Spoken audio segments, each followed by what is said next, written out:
This year is the Eli Nishmas.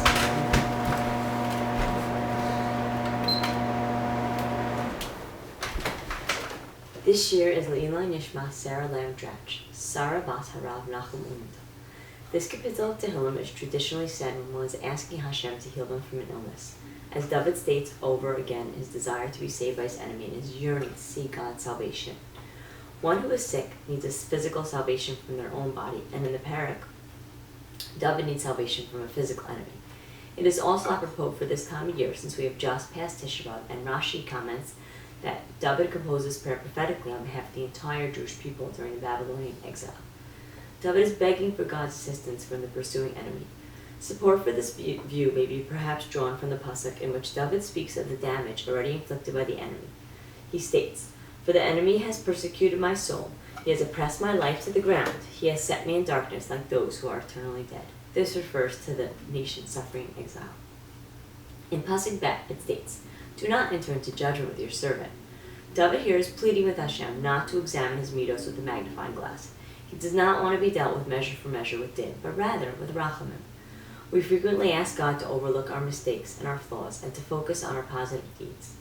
David continues his beseeching with, "For no living being will be justified before you," meaning that if God really sat down kaviyachal and nitpicked our ways, we would not come out fully righteous, as we are by nature not perfect.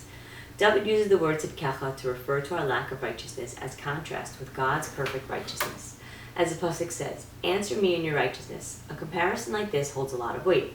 If you point out your flaws, and in the same sentence highlight the same character traits in the person you are praising, it seems like a higher level of praise. If you say, "I'm lacking a X, Y, and Z, but you are great, and you possess X, Y, and Z to the fullest," this kind of, adds more weight to the compliment. In pasuk Hey we read, "I remember the days of old."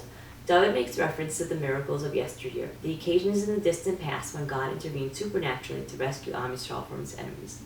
During this time of distress, David reflects upon earlier situations of crisis when the Almighty provided redemption, even when all hope seemed lost.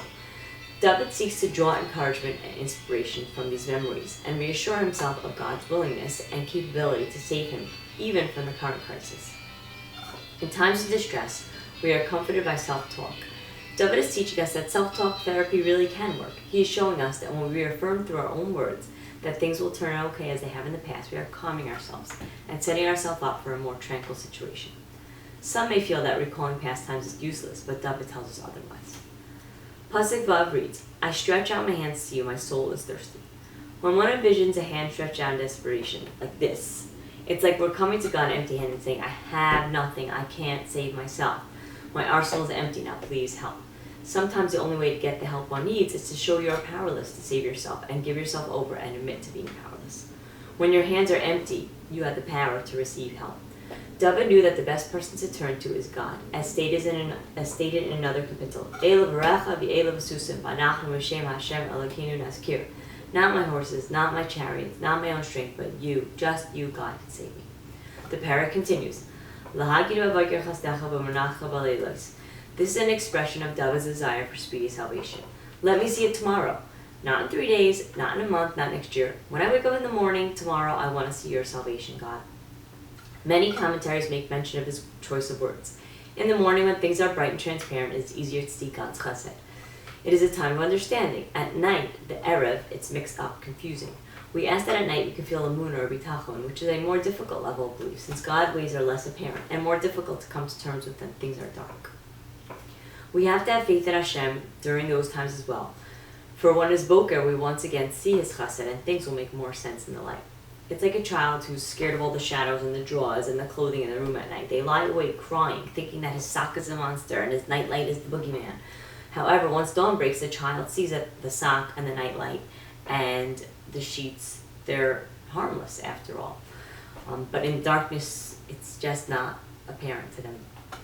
In Perek Yud we read, "Lamdeinu la'asot r'tzainecha." David is pleading with Hashem to show him the right path, the correct way to live. David wants to please Hashem. Again, when a person hits the bottom and knows that he needs help, it is proper to ask the person he's beseeching, "How can I be better? What can I do to find favor in your eyes?" No one likes to help an arrogant person that cannot see past their ego. David is saying, "I know your ways are right, just help me follow them." It is a humbling statement and one appropriate for someone seeking salvation. David concludes his plea by exclaiming, "For I am your servant, ki ani avdecha." Throughout this parak, he refers to himself as an Eved Hashem and uses this in order to strengthen his plea for salvation. David is trying to ask for Hashem's deliverance based on the fact that we are his Eved and it is Hashem's responsibility as our master to save us, not for any other reason than we are his dependents.